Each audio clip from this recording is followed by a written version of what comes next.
সদৌ অসম গৰিয়ামৰীয়া দেশী জাতীয় পৰিষদ ডিব্ৰুগড় জিলা সমিতিয়ে আজি দুদিনমানৰ আগতে যিটো পেহেলগামত আপোনাৰ নৰসংহাৰ হ'ল, সন্ত্ৰাসবাদীয়ে যিটো কৰিলে, পাকিস্তান সন্ত্ৰাসবাদী হওক বা য'ৰে হওক, গতিকেতো আমি তাক ধিক্কাৰ দিছোঁ।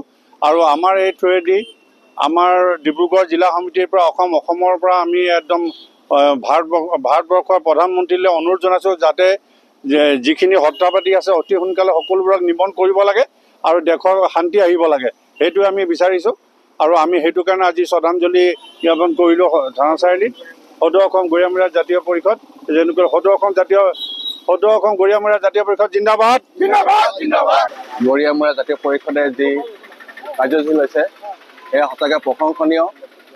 আমি তাক ভাল পাইছোঁ আৰু লগতে ইয়াৰ পৰা আমি প্ৰধানমন্ত্ৰীলৈ অনুৰোধ কৰিছোঁ যাতে সন্ত্ৰাসবাদী যিমানেই নাথাকক লাগে সকলোৱে সোনকালে উচিত শাস্তি বিচাৰ কৰি দিয়ে।